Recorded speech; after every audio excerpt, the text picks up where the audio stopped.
उत्तर प्रदेश में विपक्ष नाम की कोई चीज नहीं रह गई है। आदरणीय दारा सिंह जी और ओम प्रकाश राजभर जी हमारे साथ आए हैं और हम सब मिलकर उत्तर प्रदेश की विकास यात्रा को लेकर और आगे बढ़ेंगे। सारे अपोजिशन को अकेले ही भारी है, तो मैं एक ही काफी हूँ बोले, तो फिर क्यों 30 लोग पार्टियों को जमा रहे। एनडीए का जो जहाज है ना, वो आप नोट कर लो, 2024 से पहले डूब रहा है। इधर पीडीए का चिंतन, उधर एनडीए का मंथन और इसी बीच घर वापसी और गठबंधन 2024 की बिछाई जा रही बिसात पर अपनी अपनी बाजी चली जा रही। बेंगलुरु और दिल्ली में बैठकों का दौर चल रहा है, लेकिन सियासी दंगल तो यूपी में सज रहा है। विपक्षी एकता से पहले बड़ा खेल हो गया। यूपी में बीजेपी और राजभर की पार्टी का 2024 के लिए मेल हो गया। उत्तर प्रदेश में विपक्ष नाम की कोई चीज नहीं रह गई है।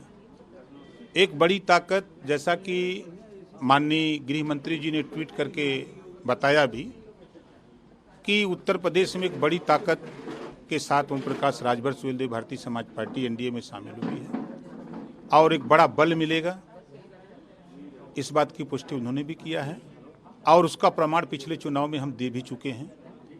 तो अब उत्तर प्रदेश में लड़ाई नाम की कोई चीज नहीं है। खुद गृह मंत्री अमित शाह ने ट्वीट कर इस गठबंधन की जानकारी दी। दरअसल बीजेपी ने इस बार यूपी की सभी 80 सीट जीतने का लक्ष्य रखा है। 2019 के लोकसभा चुनाव में बीजेपी को इस पूर्वांचल वाले क्षेत्र में 26 में से 6 सीटों पर हार का सामना करना पड़ा था। यानी बीजेपी ने बड़ी रणनीति के तहत राजभर को अपने साथ जोड़ा है। भारतीय जनता पार्टी की नीतियों से प्रभावित होकर और हमारी सरकारों ने जो काम किए हैं, हमारी गरीब कल्याण की योजनाएं हैं, हमारी विकास की योजनाएं हैं और भारत को सजाने का और संवारने का जो देश के प्रधानमंत्री जी का संकल्प है, आदरणीय दारा सिंह जी और ओम प्रकाश राजभर जी उससे प्रभावित होकर हमारे साथ आए हैं और हम सब मिलकर उत्तर प्रदेश की विकास यात्रा को लेकर और आगे बढ़ेंगे। हम लोग तो पहले ही ओम प्रकाश राजभर जी को चिट्ठी लिख के फ्री कर चुके कि आपको जाना है तो आप जाइए, और जो एक मन के लोग हैं वो इकट्ठे हो रहे हैं। बेमन के लोग जब साथ रहते हैं तो सुबह कुछ बोलते हैं, शाम को कुछ बोलते हैं, कई तरह के लोगों को नाराज करते हैं और अपने गठबंधन पे लायबिलिटी बन जाते हैं। इसलिए जहां उनका मन है वहां रहें।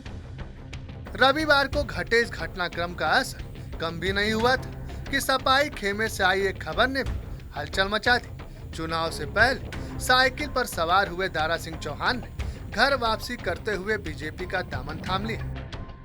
आज हमने उत्तर प्रदेश की विधानसभा की सदस्यता से इस्तीफा दिया है। समाजवादी पार्टी से इस्तीफा दे करके आज भारतीय जनता पार्टी के मुख्यालय में आदरणीय प्रदेश अध्यक्ष जी, माननीय दोनों डिप्टी सीएम माननीय केशव मौर्य जी, माननीय ब्रजेश पाठक जी, माननीय जोगी जी के सरपरस्ती में, दिशा निर्देशन में आज हमने भारतीय जनता पार्टी ज्वाइन किया है। यूपी की राजनीति के लिए बड़ी खबर है। विपक्षी एकता से पहले विपक्षी नेताओं का बीजेपी के साथ आना विपक्ष को चुनाव से पहले तनाव दे रहा है। विपक्ष कह रहा है कि मोदी जी तो अकेले ही काफी बता रहे थे। सारे अपोजिशन को अकेले ही भारी है, तो मैं एक ही काफी हूँ बोले, तो फिर क्यों 30 लोग पार्टियों को जमा रहे। और वो 30 पार्टी के नाम तो बताओ आप। एनडीए का जो जहाज है ना, वो आप नोट कर लो, 2024 से पहले डूब रहा है। लेकिन 2024 में इस जनता ने तय कर लिया, माननीय अखिलेश यादव के नेतृत्व में उत्तर प्रदेश आपका हम साफ कर देंगे। बहरहाल बेंगलुरु में विपक्ष तो दिल्ली में एनडीए का मंथन चल रहा है। वहीं सबसे बड़ी महाभारत यूपी की सियासत में दिखाई दे रही। यूपी में बीजेपी के मिशन 80 पर सवाल ये है कि राजभर से गठबंधन और पुराने साथियों की घर वापसी का जो है प्लान, इससे बीजेपी को क्या नफा और विपक्ष को क्या नुकसान।